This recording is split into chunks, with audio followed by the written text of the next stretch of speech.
ସେଇଟା ତ ଏବେ ବି ମୋତେ ସକିଂ ଲାଗୁଛି, ମୋତେ ଏବେ ବି ଲାଗୁଛି ମୋ ପୁଅ ଏଇଠି ବୋଧେ ଅଛି କୋଉଠି। କିନ୍ତୁ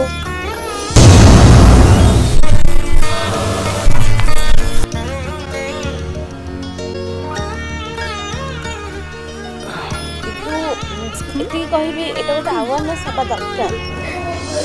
ଏଇଟା ଦେଖିକି ବହୁତ ଭଲ ଲାଗିଲା ତାଙ୍କୁ, ଯାହା ଗୋଟେ ନୂଆ ଉପାୟରେ ପ୍ରତିବର୍ଷ ସେ ଜନ୍ମଦିନ ପାଳନ କରୁଛନ୍ତି। ଏଇଟା ଗୋଟେ ବହୁତ ଭଲ ଜିନିଷ। ଏଇଟା ଗୋଟେ ଶିକ୍ଷା ବି ହେଉଛି ଗୋଟେ ସମାଜକୁ।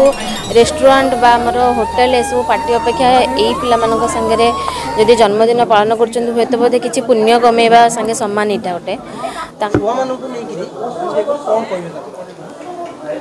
ଏଇଟା ଦେଖିକି ବହୁତ ଭଲ ଲାଗିଲା ତାଙ୍କୁ, ଯାହା ଗୋଟେ ନୂଆ ଉପାୟରେ ପ୍ରତିବର୍ଷ ସେ ଜନ୍ମଦିନ ପାଳନ କରୁଛନ୍ତି। ଏଇଟା ଗୋଟେ ବହୁତ ଭଲ ଜିନିଷ।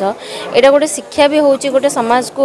ରେଷ୍ଟୁରାଣ୍ଟ ବା ଆମର ହୋଟେଲ ଏସବୁ ପାର୍ଟି ଅପେକ୍ଷା ଏଇ ପିଲାମାନଙ୍କ ସାଙ୍ଗରେ ଯଦି ଜନ୍ମଦିନ ପାଳନ କରୁଛନ୍ତି, ହୁଏତ ବୋଧେ କିଛି ପୁଣ୍ୟ କମେଇବା ସାଙ୍ଗେ ସମାନ ଏଇଟା ଗୋଟେ।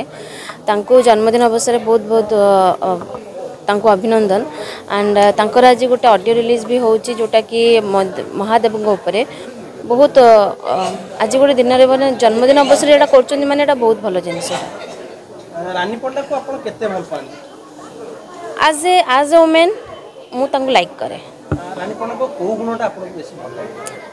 କେଉଁ ଗୁଣ ସେମିତି ତାଙ୍କର ଆଜ୍ ଏ ଓମେନ୍ ବା କହିଲି, ସେ ତାଙ୍କର କଥା ଯେଉଁ ଯାହା ବି କୁହନ୍ତି ଭଲ। ତାଙ୍କ ପର୍ସନାଲ୍ ମ୍ୟାଟର୍ ଆମର ପଶିବା ଉଚିତ ନୁହଁ।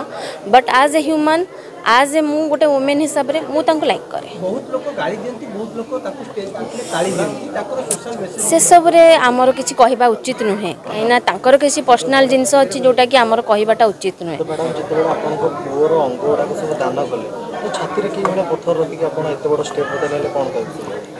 ସେଇଟା ତ ଏବେ ବି ମୋତେ ସକିଂ ଲାଗୁଛି, ମୋତେ ଏବେ ବି ଲାଗୁଛି ମୋ ପୁଅ ଏଇଠି ବୋଧେ ଅଛି କୋଉଠି। କିନ୍ତୁ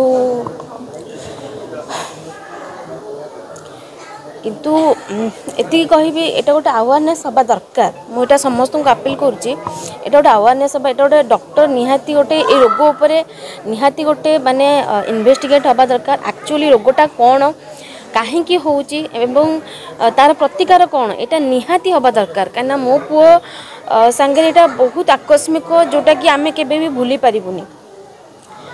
ନିହାତି ଏଇଟା ଦରକାର ହେଉଛି, ଏଇଟା ମୁଁ ଆପିଲ୍ କରିବି ସମସ୍ତଙ୍କ ପାଖରେ। ଏବେ କଣ୍ଟାକ୍ଟରେ ନାହିଁ, ଏବେ ତ କିଛି ଦିନ ହେଇଛି ମାତ୍ର। ହେବି ଆଗକୁ, ମାନେ ଦେଖାଯାଉ। Thank you.